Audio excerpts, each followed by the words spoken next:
All right, so I'm making this little video as a reminder to you and to myself that we have to stop and smell the roses every now and then as we learn to play an instrument. I know that's super corny and cliche, that little phrase, but it's so true. You just have to stop and appreciate where you are. It's a long journey that never ends. It's always ongoing. There's always somebody better than you, always something else you want to be able to do. And so it's so easy to get frustrated and caught up in that and trying to think, well, if I can only be at that point, then I can. No. You have to just stop and just take the moment now and just appreciate it and appreciate where you are. Most people can't play an instrument. The fact that you're able to do any of it is you've already beat the odds. And, you know, it's a very frustrating thing, and we do compare ourselves to others. I don't care who you are, you do that subconsciously or whatever. It's just something that we do. And I'm not saying you do it resentfully. I mean, I find myself so often looking through TikTok or Instagram or whatever your social platform is, and I'm seeing new faces constantly showing up, you know, like, who's this girl or who's this guy? I've never even heard of them. And a lot of them are kids. You know, I'm 48. I started playing when I was 15 years old, and I see kids that look like they're probably 15 and they're better, and I think, they're already better than me, and I've been doing this for, you know, however many years. So anyway, I have to just stop and remind myself to just stop and smell the roses and just appreciate where you are. And to me, a lot of that comes down to being appreciative of the fact that I have people that I get together with from time to time on the weekends, and we just get together and jam. There's no agenda. There's no like trying to showboat or any of that. It's just, let's make music that sounds good together. And I love that. I get the most reward from that. And so anyway, you have to find that thing for you. And I see it in comments from time to time. I saw one just the other day, which was what actually inspired me to make this video. Somebody said, they left a comment on one of my videos like, oh, this is great, but I suck and I'll never be able to do this, or something like that. And I thought, man, come on.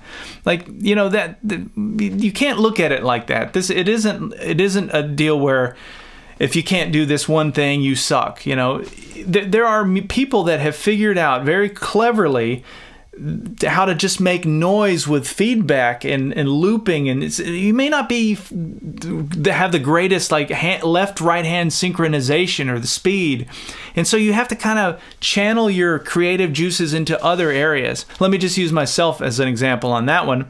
When I was 15 or 16, I was playing music in bands, little local bands, and I never wanted to make it, you know, as they say, like have a big record deal, but I was thinking, yeah, I probably got a career in this. I'll probably be like a touring musician at some point, and I was pretty dead set on doing that for a couple of years until reality hit me, and then I realized, oh man, it's like, first of all, I'm not good enough. Second of all, it's a lot of hard work, and the pay is not that great. It was sort of like what seemed this glorious thing ended up just not looking as appealing. So I kind of settled and went into got a corporate job, got a real job, and ended up doing that for years and years until I was nearly 40 years old. So all those years passed, and I had always played guitar. It was always there. It was always around, and I always kind of kept it in my life. But it definitely what I'd given up years ago on ever trying to make a career with it. But then things changed. The internet changed. YouTube came about, and I saw a new opportunity for making a career. Now, this isn't the career that I had thought of when I was 15. I would have never thought of being an instructor and doing online, you know, lesson material or anything like that. But I found that it's very rewarding for me, and so I did find a path with it. And so I'm just throwing that out there, that if you're trying to be something and you can't be that one thing, it doesn't mean that that's the end and that all doors have closed. It just means that that one door has closed.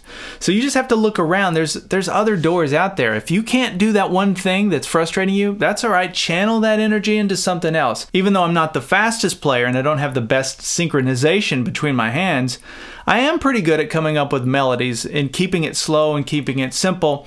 And so I'll just focus on that, and I'll put my energy into that. And I've been very happy and very well compensated for doing that. So anyway, I'm just giving that as an example that you have to kind of always be willing to pivot a little bit and change directions.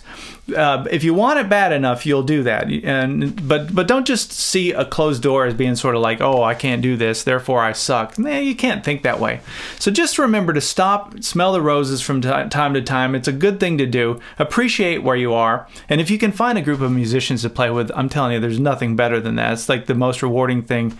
You can take your stadium sellout shows or whatever. Nothing beats sitting around with a few musicians and just making music, having fun, and getting along with each other. All right, so leave a comment below if any of this has resonated with you, or if you've got your own story, or maybe your own encouragement that you'd like to leave.